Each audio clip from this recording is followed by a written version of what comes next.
Game happened back in 1978 when the two teams hooked up in a primetime battle that saw few points on the scoreboard, but plenty of tallies on the judge's fight card. Tonight's Monday Night Memories recalls a game more noted for takedowns than touchdowns. Pleasant smiles graced RFK Stadium on this Monday in October. Jimmy Carter, not one too keen on defensive tactics, was on hand to witness what should have been a high-scoring affair. Joe Theismann was under the watchful eye of offensive coordinator Joe Walton.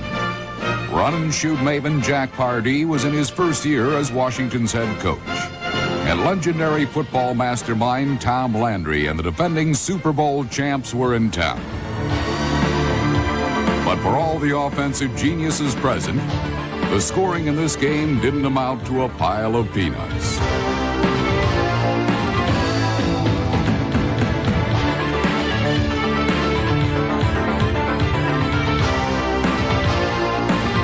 Dallas's swarming doomsday defense shut down the likes of John Riggins and Joe Theismann.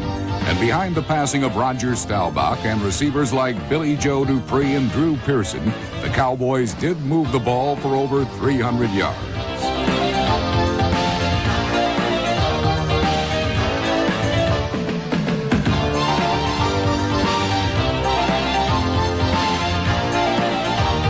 Cowboys approached the Redskins' end zone often, but were repeatedly turned away.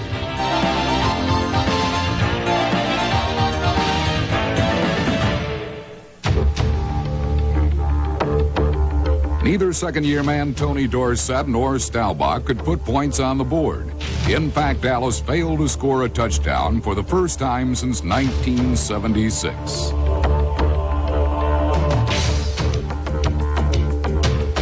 Eventually, Riggins and Theismann did manage to move the Redskins.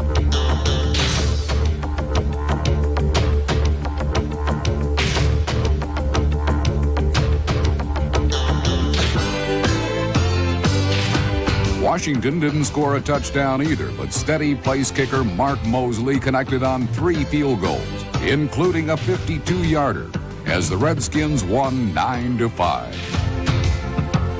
9 points won't win Pardee many games with the Houston Oilers run and shoot these days, but in 1978 it was just enough to shoot down Washington's fiercest rival.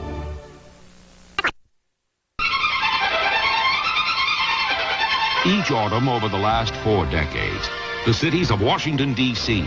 and Dallas have waged pro football's epic battle of the Old West.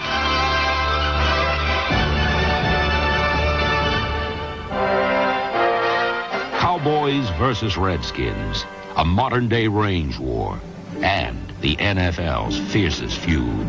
That was as intense as any rivalry, and the memories of that series probably stay with me more than any other series that I've been associated with since I became a broadcaster and stopped being a player. The give is to Larry Brown. Brown gets one block behind Caraway and breaks the tackle at the 15-yard line. Brown will go into the end zone for a touchdown.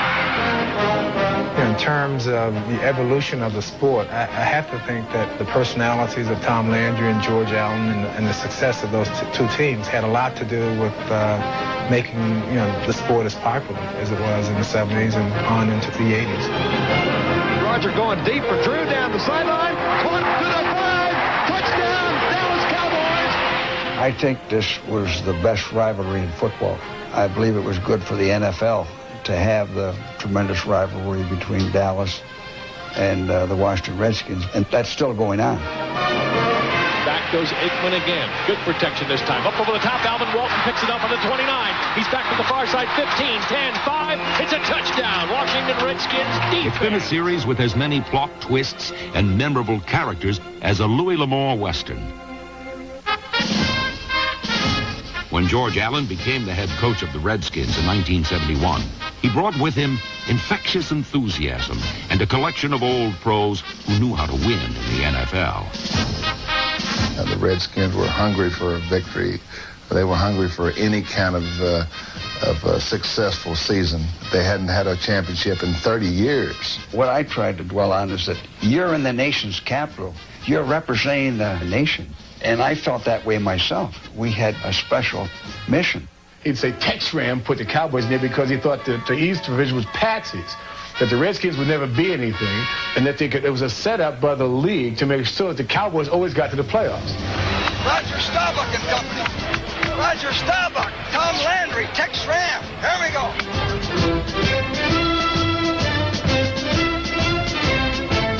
The fact that Dallas was so good, they had won the division 5 straight years, and I remember making a statement that if we can't beat Dallas, there's no sense in issuing the equipment.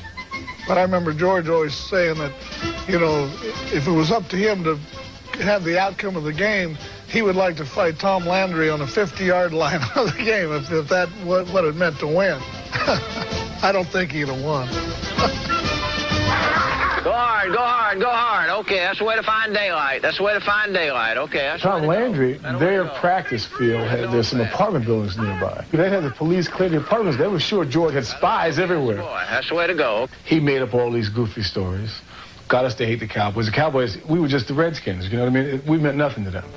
But George got us so whipped up and fired up that, you know, that we'd go out there and we'd be crazed by the time we stepped on the field.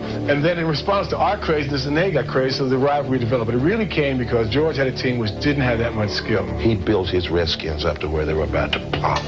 I mean, they were so emotionally high, buddy, that if you walked in that stadium, you better have your guns on because they were coming after you. It was, I'm telling you, I might say I hated him, but he had his boys ready to play. The Redskins were out for blood when they met the Cowboys for the 1972 Conference Championship. Gilbert drops straight back. Being rushed, throws his pass to the end zone to Taylor. Touchdown, Washington.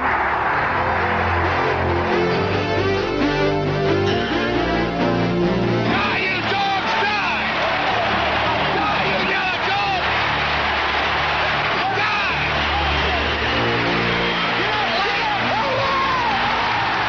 After this punishing war of attrition, the Redskin-Cowboy rivalry was never the same. Trying to create a hatred between both teams and just hoping that our team hated them more on Sunday than they hated us.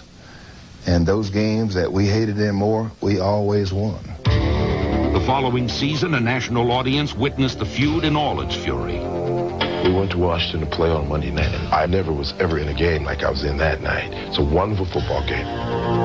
True hard-hitting, players swearing at other players, players swearing at the other coaches. It was a hatred type of deal. We hated each other, and they beat us.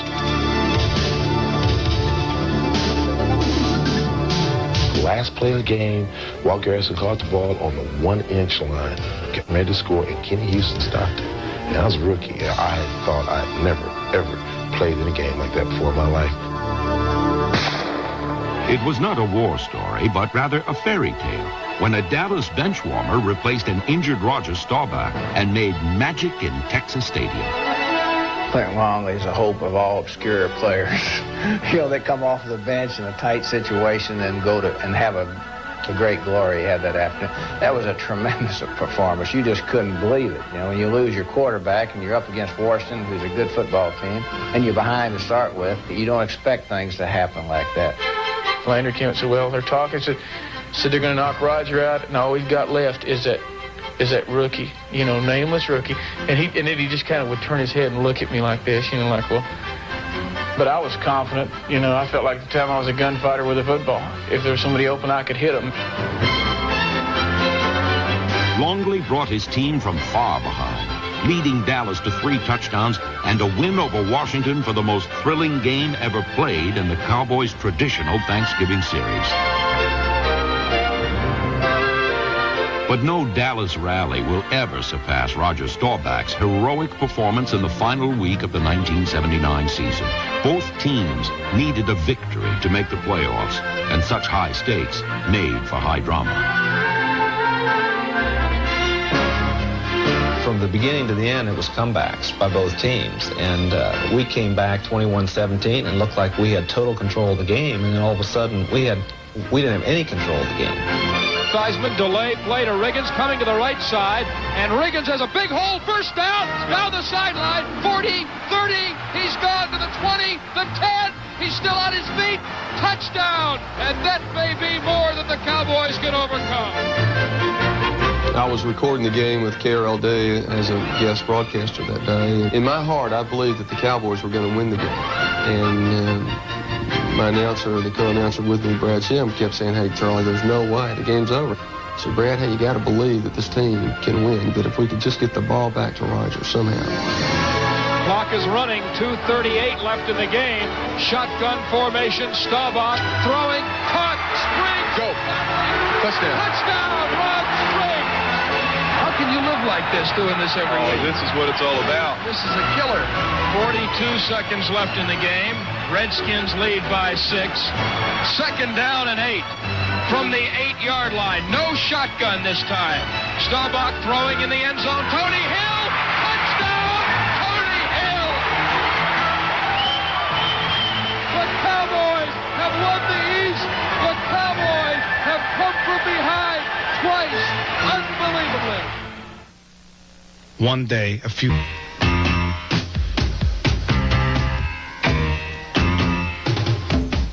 By the 1980s, many of the rivalry's most colorful figures had moved on. Staubach, Allen, Lilly, and Kilmer gave way to fresh stars, Manley, Dorsett, Rippon, and Aikman. The names were new, but the results were still the same.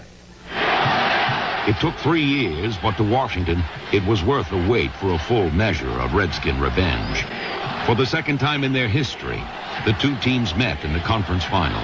And once again, the Redskins crushed the Cowboys on the scoreboard and in the trenches.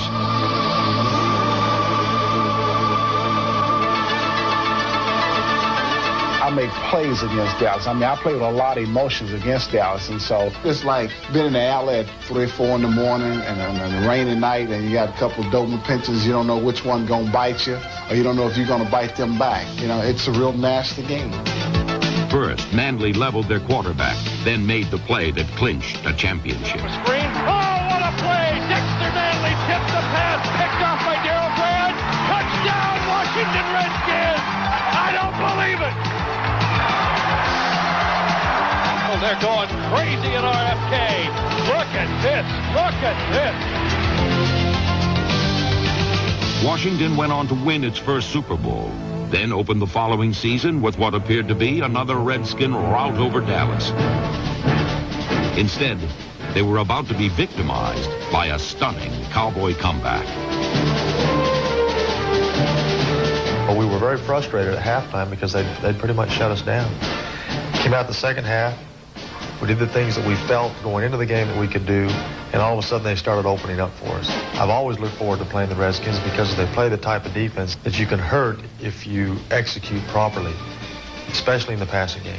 And that was the key to the victory and being able to come back, especially in Washington, where the crowd becomes such a big part of the game.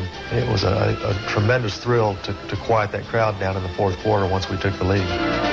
You know, we went in at halftime figuring that, we were going to have to come out the second half, the third quarter, and start off fast with a fast start. And that's exactly what we did. We got the ball and we started going up and down the field like they weren't out there. And that would have to be one of the all-time great Cowboy comebacks, in my opinion.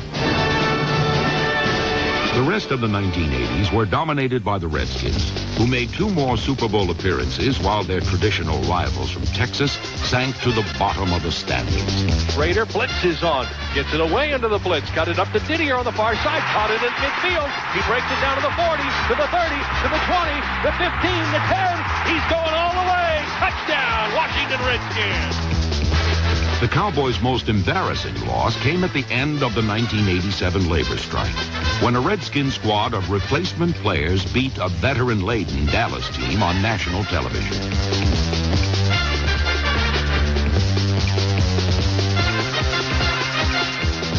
By the end of the decade, the Redskins were winning so often that it became difficult to take the Cowboys seriously.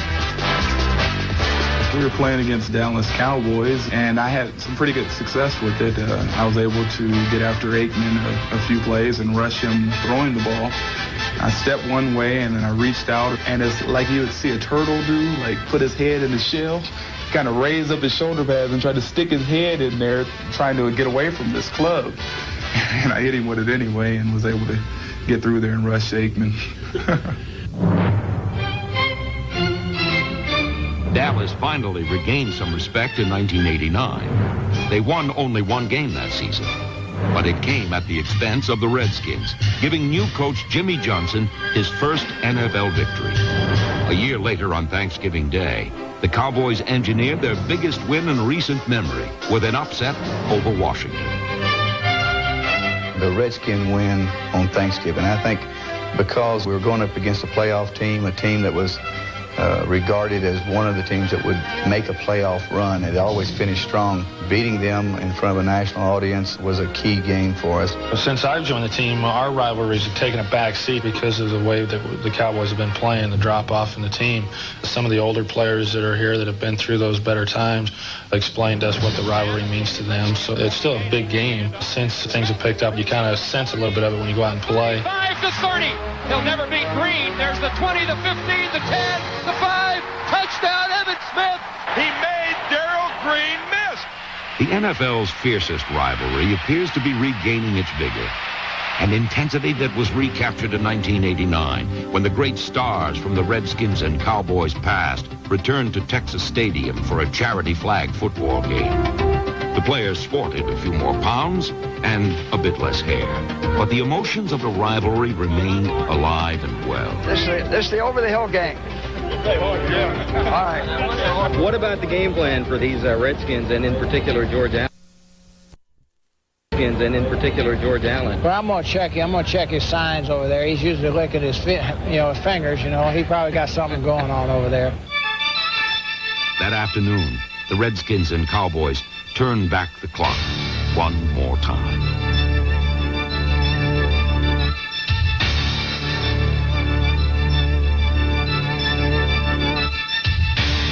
Just remember this. 40 men together can't lose. Okay. You were always tougher and smarter and together, see?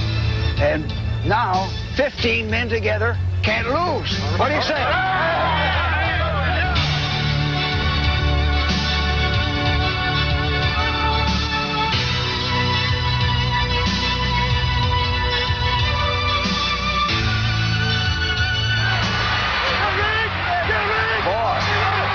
look at Riggins go. Hey? Gee. He can still run. The Cowboys and Redskins could still mix it up, as some of the old animosities were bubbling near the surface. Hey, you slap me in the face again, I'm going to slap you in the face. Arnold, don't do it anymore. Just like the old days, the Redskins zeroed in on Roger Staubach. And just like the old days, the Cowboys had all the best athletes.